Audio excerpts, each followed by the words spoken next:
Oh, okay.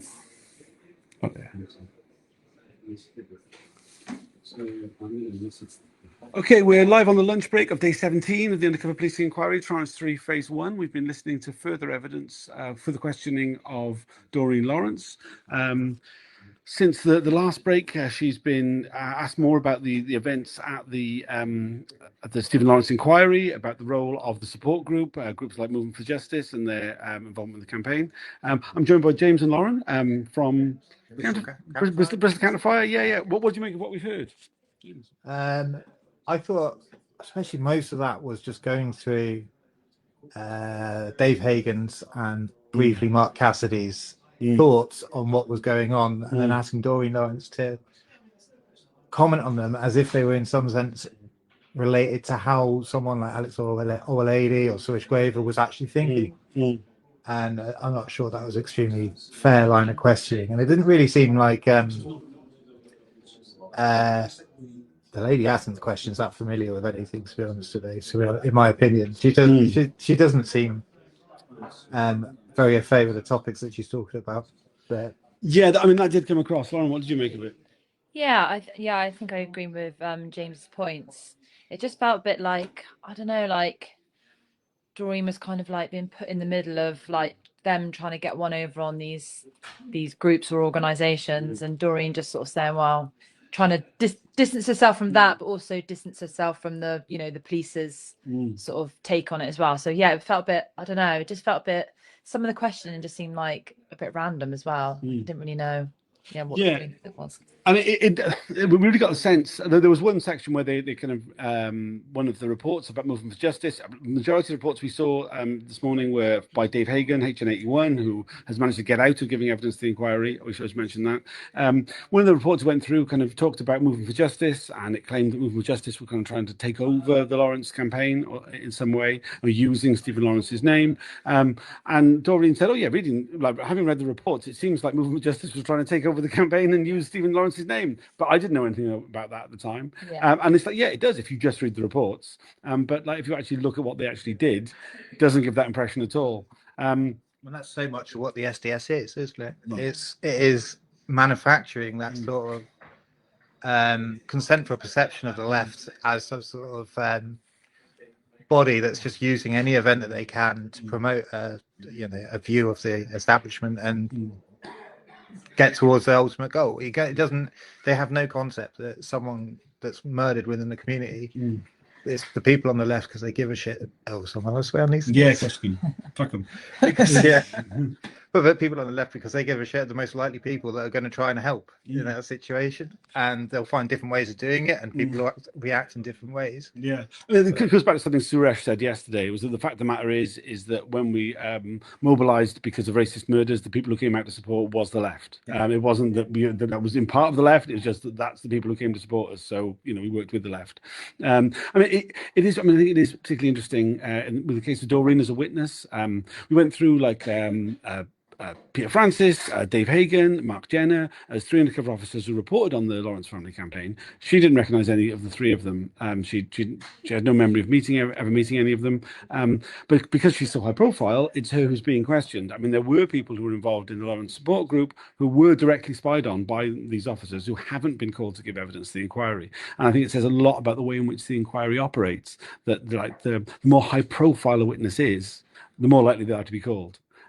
So maybe it would be better served someone like, for example, Dave Smith, who was spied on by Peter Francis, who isn't being called to give evidence to the inquiry despite the amount of work that he's been done on it. And Dwayne Brooks, who would give evidence but is quite rightly refusing on grounds that he wants all his disclosure before he comes to the stand.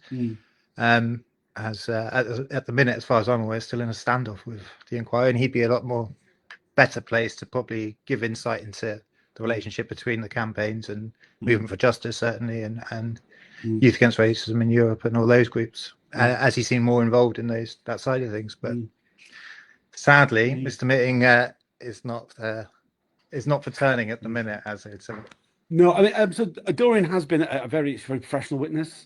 She knows what she's doing. Yeah, she's a class act. It feels like they're just almost trying to take an advantage of her, sort of just trying to get her on side, like you say, to give the police a bit more credit, by her sort of saying, you know, that they weren't involved in any sort of, you know, left-wing organizations who were trying to take over and things. So yeah, it does feel a bit like that. So the line of questioning feels a bit like off. I think anyway. Yeah, I mean, I think you're completely right. I mean, I think like what we're seeing like so many times at the inquiry is we have the presentation of the undercover police reports, and as if these were factual events, and not much corroborating actually what the reports are with what actually happened. So there's the suggestion, you know, like about when we have like the events of particular days. It's like, well, the report said this happened. We're not actually seeing like the inquiry has never brought up anything from the alternative press of reports of events that happened, or from the organisations who were infiltrated saying what their version of events was. We've never once seen that being presented. Actually, that's not true. We did it a couple of times with some of the Amorite stuff, but very few and far between. It appears that the inquiry, it's like main sort of source for all its information comes from these very discredited undercover police reports.